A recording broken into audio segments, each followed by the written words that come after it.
and enhance peace, security, and human rights.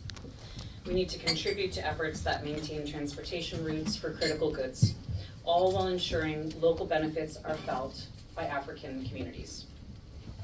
It's in this context, 1 year ago, that the Government of Canada released its Africa strategy, and that is called A Partnership for Shared Prosperity and Security. I like to think that it was ahead of its time, because that's exactly what we're all about today. It was tailored towards this era of global disruption, or, as the Prime Minister calls it, a period of rupture. The strategy aims to strengthen Canada's engagement with Africa. It does that by orienting our relations more towards economic cooperation, multifaceted peer-to-peer relationships, strengthened peace and security partnerships, and enhanced engagement with diaspora communities in Canada, and international assistance that supports economic development and inclusive growth. A clear understanding. Africa is not only a long-standing development partner, but it remains integral to Canada's global efforts to ensure our prosperity, our security, and our sovereignty.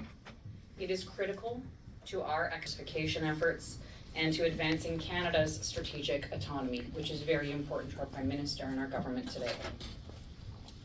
The strategy is aligned with the African Union's Agenda 2063. In fact, that was helped to inform the strategy.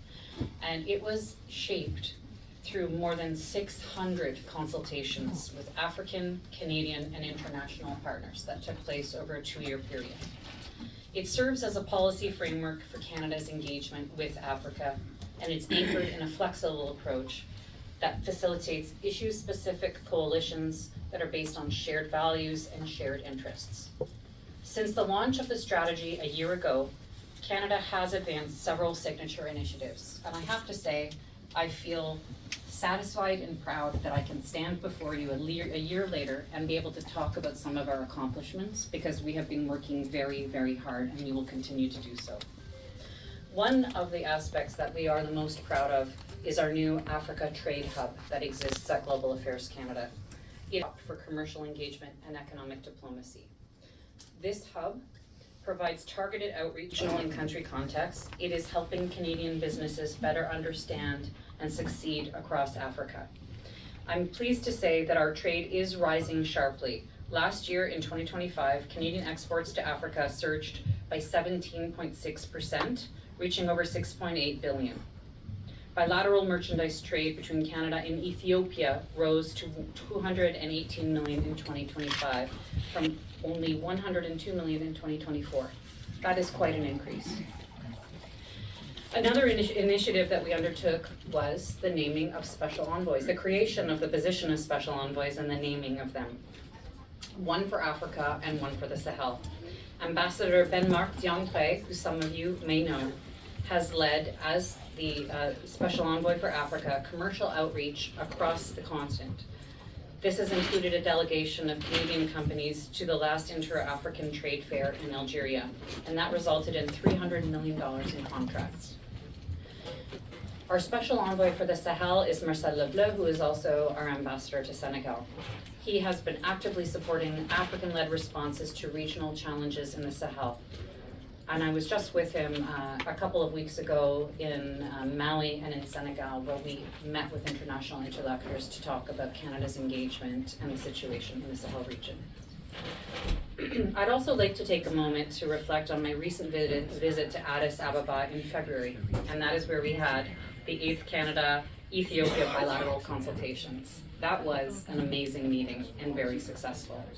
My discussions with State Minister Hadera were very constructive. It was clear to me that there are many areas of shared interest on which Canada and Ethiopia can work together towards favorable outcomes.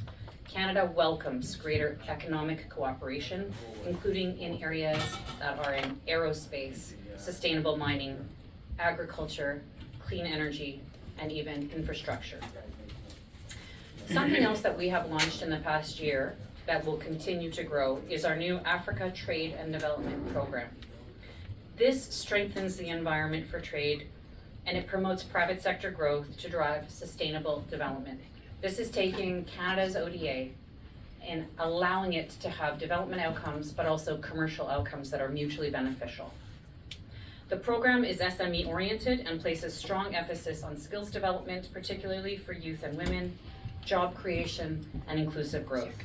By improving regulatory frameworks and fostering regional integration, it expands Canada's trade relations with Africa, and it's going to open up new market opportunities for businesses on both sides. The program also supports intra-African trade. It reduces poverty through job creation and entrepreneurship, and it deepens Canadian business engagements in key markets. A good example is the Dev Trade Marketplace. This is a creation, and I think a really excellent innovation that was done at the grassroots of Global Affairs Canada, that took place in Ottawa in October 2025 and brought together more than 200 participants. And these were private sector participants, civil society representatives, and it was like a B2B type of an event that brought commercial and development opportunities together. It's now been replicated at several of our missions, and we're going to do another one next year that I'm really excited about. We're also increasing engagement with African Canadian